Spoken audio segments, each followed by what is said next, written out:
Hello everyone! Magandang hapon!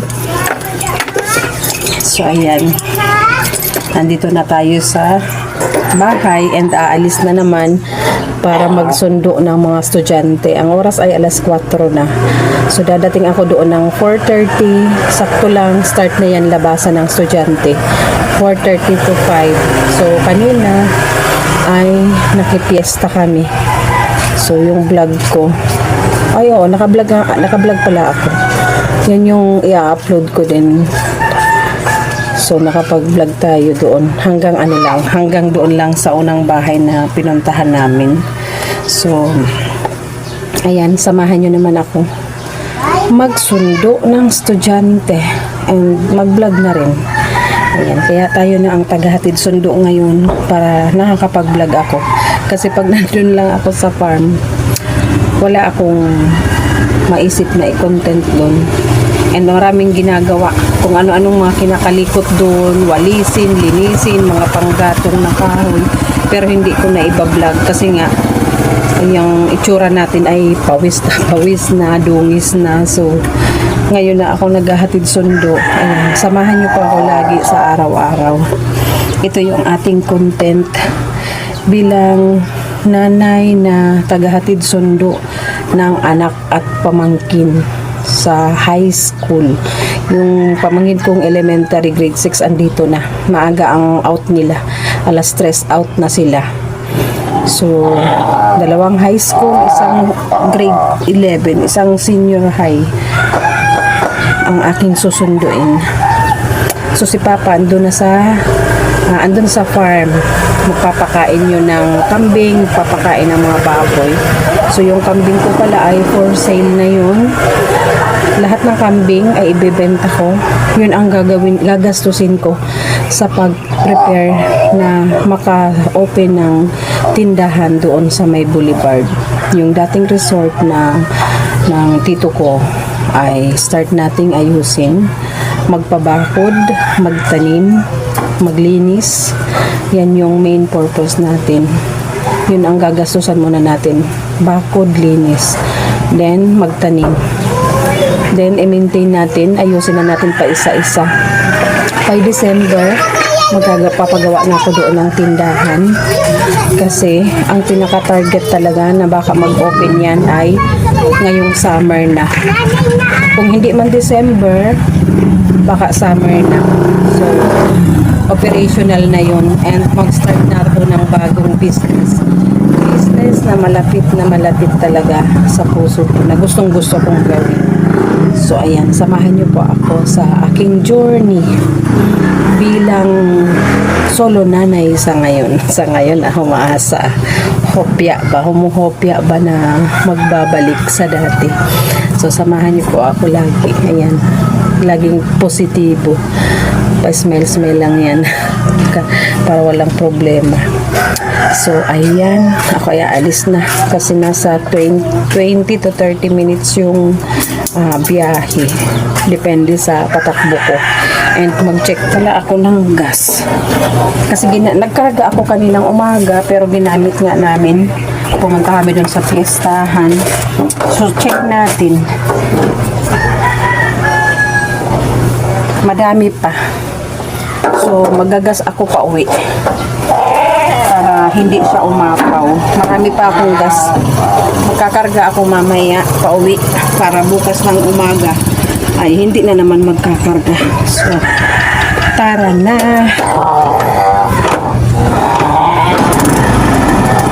Nakapagpahinga na, nakapag-relax. Grabe yung kinain ko kanina. Ilang bahay ba kinainan namin? 1, 2, 3 bahay, pero yung kinain ko parang nandito na. Nakadighay lang ako ngayon. At uminom ng maraming tubig, so hindi na ako magdi-dinner guys. Kasi yung kinain ko kanina ay hanggang hapunan na. So bago kami umuwi dun sa farm, papakainin ko na si Nikki dito. Ayan, magluluto si mama ng maaga. Yung binili kong isda kanina, paghatid ko, ipiprito niya kasi yun ang paborito ng mga bata, pritong isda. So let's go, samahan niyo. Biyahe na tayo guys.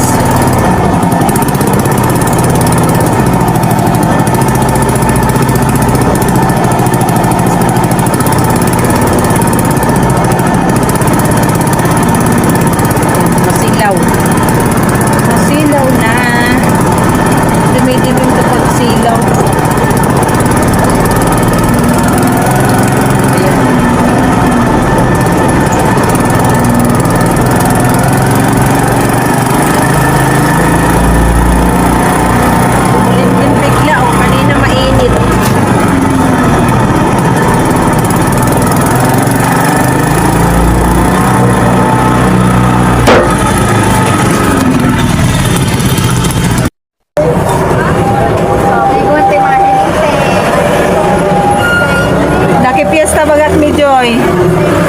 Kay bang gusto pa sa kas mama. Nakipiesta. Sabi ko na, dahil ako kumapamanggita so kinakan kong pangutong kanya akong paigisliho. Dahil pa nakababa. Sa galing makatios ka daw, ito na ginako, matubig na snap. Hindi ka ako nag-clinic. Huli ko na ako. Huwag ka nag-clinic naman. Ha? Klase nito. Kaya, sabi yan ang klase ko. Dahil kung alphabetical, M, ngunyan talaga. Ako mo ang sabihin. Aba kung alphabetical, ano pala? Ano pala ang grupo? Oo, babos. Nagdala ka, upi, napabalik. Naglakaw pa sa akin, baka lakaw pa duman. Kaputan mo kung sa'yo naglakaw. Wala pa yung... Ay, atiyuhan, oh. Wala pa yung dalawa. Nagpa-fly away, oh. Ganyan talaga pag bagong gupit, nagpa-fly away. Mga isang linggo niyan, ano na yan, normal na. Oh, normal na ngayon, abnormal pa. Parang hindi masyadong pansin yung kinulay ko. Nawala lang yung uban. Nagkita kami kanina nung pinsan ko. Pinakapanganay na, ay hindi, pangalawa sa panganay na pinsan. Side ni mama. Akala niya wala akong uban. Kasi nakita niya, sabi niya, buti ka pa, wala pang uban. Sabi ko, kakukulay ko lang. Sana all, hindi inuuban. Lahi namin ang may uban.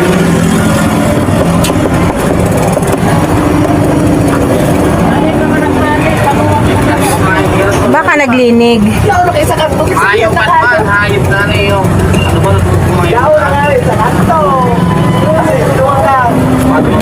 kumain? Sabi ah.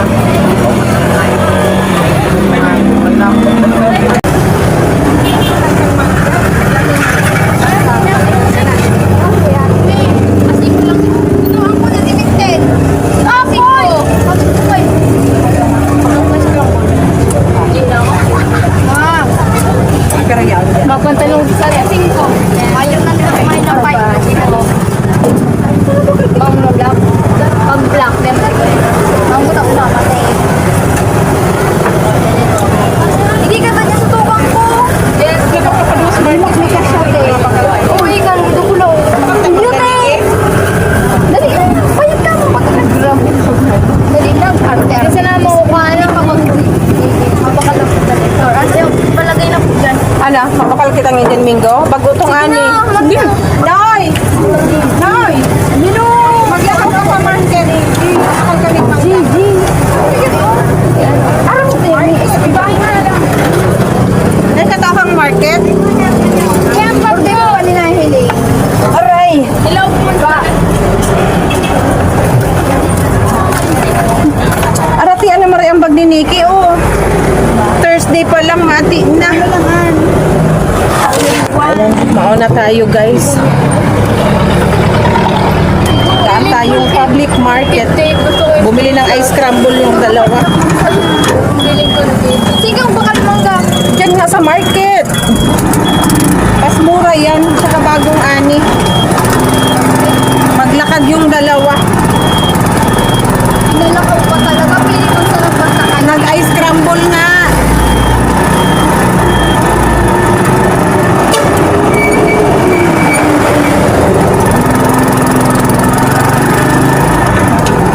Ice crumble. Lapit lang naman, oh. Kaya na. Andun ka nagbalik, nag-ice crumble. Sabi ko maglakad na lang dito sa market. Bibili tayong Indian mango.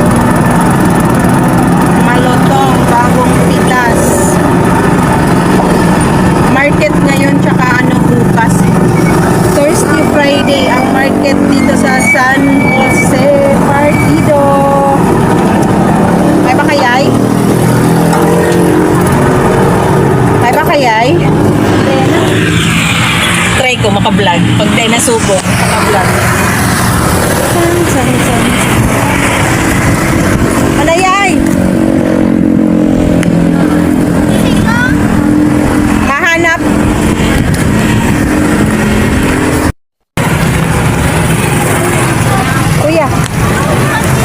Anong pinili mo? Mengge. 1 kilo, 7 piraso.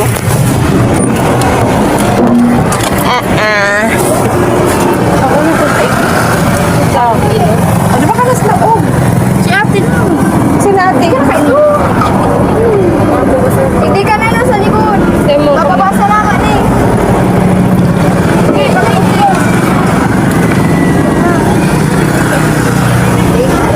Tuwal noy. Isa magkapot sa indong kanor. Kanor. Pekte ni. Kamu nga ni. Hindi mo kami magkasuwati ay. Aray, may nakaharang pa. Ito nga ano yun, kami nakaharang na motor sa ating sa ating landas.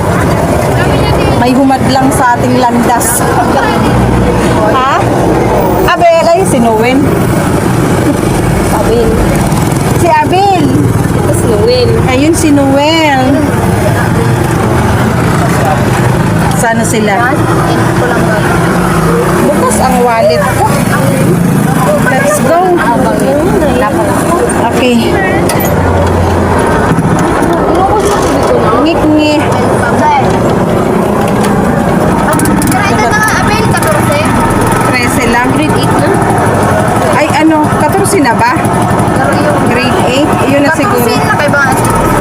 Ay, iyo, 14 na. Ngayon na July, siya nag-14.